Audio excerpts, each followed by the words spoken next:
নমস্কাৰ বন্ধুসকল knowledge up চেনেললৈ আপোনালোকক স্বাগতম জনাইছোঁ। আজি আমি এই ভিডিঅ'ত APSC সম্বন্ধে কিছু জানিবলগীয়া কথা আলোচনা কৰিম। মই বহুততে দেখিছোঁ বহুতে APSCৰ বিষয়ে বহু কথা সোধা দেখা যায় আৰু যিটো হয়তো তেওঁলোকৰ কাৰণে জনাটো অতি প্ৰয়োজনীয় আৰু নজনাৰ কাৰণে হয়তো বহু ল'ৰা ছোৱালীয়ে কি হয় পৰীক্ষা দিয়াৰ পৰা বিৰত থাকে আৰু বা ভয় কৰে।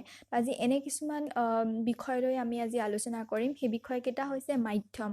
আপুনি কোনটো মিডিয়ামত পৰীক্ষাটো দিব পাৰিব সেই বিষয়ে আলোচনা কৰিম। অৰ্হতাৰ বিষয়ে আলোচনা কৰিম, কোৱালিফিকেশ্যন, ছাবজেক্টৰ বিষয়ে আলোচনা কৰিম, আপুনি কি কি ছাবজেক্ট ল'ব পাৰিব আৰু বয়সৰ লগত আলোচনা কৰিম। গতিকে আহক ভিডিঅ'টো আৰম্ভ কৰোঁ।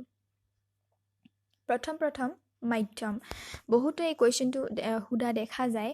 বহুতে সোধে যে আমি অসমীয়া ভাষাত পৰীক্ষাটো দিব পাৰিমনে? অসমীয়া মাধ্যমৰ পৰা যোৱা বহুত ল'ৰা ছোৱালীয়ে কুৱেশ্যনটো সোধা দেখা যায়। আৰু ইয়াতে যদি মই ক'বলৈ যাওঁ, হয় আপুনি পৰীক্ষাটো অসমীয়া মাধ্যমত দিব পাৰিব এক কথাত ক'ব গ'লে। আৰু যদি মই এক বহলাই কওঁ তেতিয়া এইটো জনাটো অতি জৰুৰী যে যিটো APSC এক্সাম এই তিনিটা ফেজত হয়, প্ৰিলিমছ, মেইনছ আৰু ভাইভা। এই যি প্ৰিলিমছ আৰু মেইনছ তাতে যি কুৱেশ্যনবিলাক আহে, কুৱেশ্যনবিলাক কিন্তু অসমীয়াত নাহে। গতিকে অসমীয়াত নহাৰ কাৰণে কি হয়, আপুনি ইংৰাজী যিখিনি টাৰ্মছ, সেই টাৰ্মছখিনিৰ লগত চিনাকি হোৱাটো অতি প্ৰয়োজনীয়। এইটো একো ডাঙৰ কথা নহয়। অতি সহজতেই আপুনি এখন বা দুখন কিতাপ কিনি আনিলেই সেই আপোনাৰ ছাবজেক্টৰ এখন দুখন ইংৰাজী মাধ্যমৰ কিতাপ কিনি আনিলে আপুনি টপিকটোৰ ইংৰাজী যিখিনি টাৰ্মছ সেইখিনি কথা জানিব পাৰিব আৰু বাকীখিনিটোতো আপুনি নিশ্চয়কৈ পাৰিব। আৰু যি প্ৰিলিমছ সেইটো যিহেতু মাল্টিপল চইচ কুৱেশ্যন হয়, গতিকে আপুনি যে ষ্টিক কৰিব লাগে, গ'ল কৰিব লাগে। আৰু যি মেইনছ এক্সাম, সেই মেইনছ এক্সামত আপুনি যি লিখাৰ বহী, সেই লিখাৰ বহীত আপুনি অসমীয়া ভাষাত লিখিব পাৰিব নিজৰ কথাখিনি। আপুনি নিজৰ ভাষা, নিজৰ মনৰ যি প্ৰকাশভংগী, সেই নিজৰ যি মনৰ যি প্ৰকাশ কৰিব বিচাৰিছে সেইখিনি আপুনি অসমীয়া মাধ্যমত অসমীয়াত লিখিব পাৰিব। লগতে তাতে কিছুমান কথা যদি আমি অসমীয়াত আপোনাৰ মনত নপৰে সেইটো সময়ত, বা কিছুমান আপুনি অসমীয়া ৱৰ্ড বিচাৰি পোৱা নাই, তেতিয়াহ'লে কিছুমান এটা দুটা ৱৰ্ড আপুনি ইংৰাজীটো তাতে লিখিব পাৰিব। আৰু নেক্সট ইংৰাজীত যি ভাষা যি এখন আছে ইংৰাজী বিষয়ৰ, সেইখনতো আপুনি ইংৰাজীতে লিখিব পাৰিব, কিন্তু বাকী যি অপশ্যনেল আপোনাৰ যি ছাবজেক্ট হয় সেই ছাবজেক্টখিনি আপুনি অসমীয়াত লিখিব পাৰিব। তো নেক্সট আহিলে কি অৰ্হতা। বহুতে সোধা দেখা যায় যে ইয়াৰ কাৰণে শিক্ষাগত অৰ্হতা কিমান হ'ব লাগিব। এইটো চাগে নিশ্চয় বহুতে জানেই। শিক্ষাগত অৰ্হতা কি হ'ব লাগিব? গ্ৰেজুৱেশ্যন থাকিব লাগিব, আপুনি স্নাতক হ'ব লাগিব, আপুনি গ্ৰেজুৱেশ্যন কমপ্লিট কৰিব লাগিব। আৰু যিকোনো বিষয়ত গ্ৰেজুৱেশ্যন কমপ্লিট কৰা লোকে পৰীক্ষাত বহিব পাৰে। তেখেত আৰ্টছ হওক, ছায়েন্স হওক, ইঞ্জিনিয়াৰিং বেকগ্ৰাউণ্ডৰ পৰা অহা হওক, মেডিকেল বেকগ্ৰাউণ্ডৰ পৰা অহা হওক, কমাৰ্চ হওক, যিকোনো বিষয়ৰ মানুহে বহিব পাৰিব।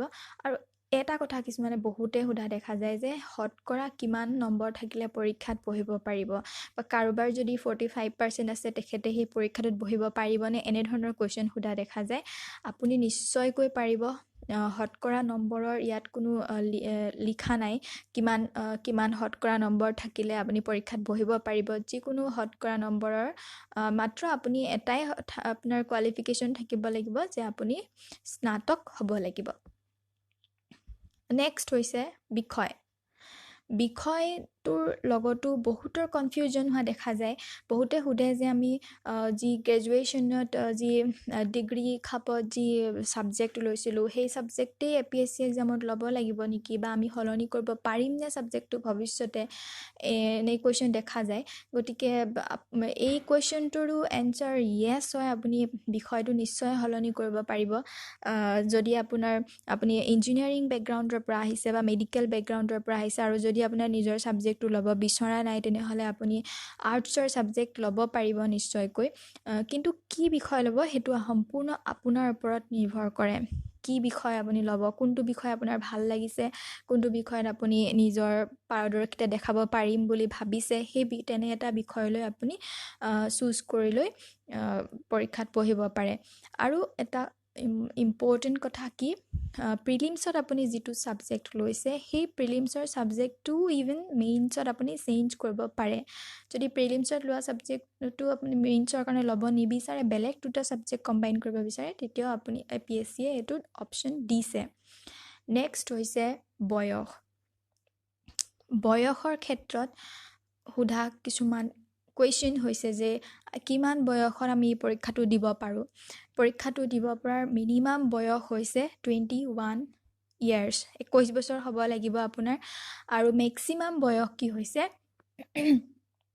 মেক্সিমাম বয়স হৈছে 38 ইয়াৰ্ছ আৰু এইটো জেনেৰেল আৰু OBC কেটেগৰীৰ কাৰণে আৰু যদি আপুনি ST SC কমিউনিটিৰ পৰা বিলং কৰে তেনেহ'লে আৰু আপোনাৰ আৰু অপশ্যন আছে আপোনাৰ পৰীক্ষা দিবলৈ আৰু 5 বছৰ বেছিকৈ পাব গতিকে আপোনাৰ এজ হ'বগৈ মেক্সিমাম এজ হ'ব লাগিব তেতিয়া 43 ইয়াৰ্ছ আজিলৈ ইমানেই হয়তো আপোনালোকে ভিডিঅ'টো চাই নিশ্চয় ভাল পাইছে যদি ভাল পাইছে ভিডিঅ'টো লাইক কৰিব আৰু ইমানখিনি যি ক'লোঁ তাৰ উপৰিও যদি আপোনাৰ মনত কিবা কনফিউজন আছে তেনেহ'লে কমেণ্ট কৰি সুধিব পাৰে আৰু ভিডিঅ'টো কেনে পালে তাকো কমেণ্ট কৰি জনাব আৰু এই ভিডিঅ'টো নিশ্চয় বহুত শ্বেয়াৰ কৰিব বহুতে APSCৰ বিষয়ে বহুত কথা নাজানে এইখিনি কথা নাজানে গতিকে তাৰ বিষয়ে আপুনি এইটো শ্বেয়াৰ কৰিব যিমান পাৰে আৰু লগতে আমাৰ যি এই চেনেল নলেজ হাব তাক ছাবস্ক্ৰাইব কৰিব নাপাহৰিব তো আজিলৈ আহোঁ নমস্কাৰ বাই বাই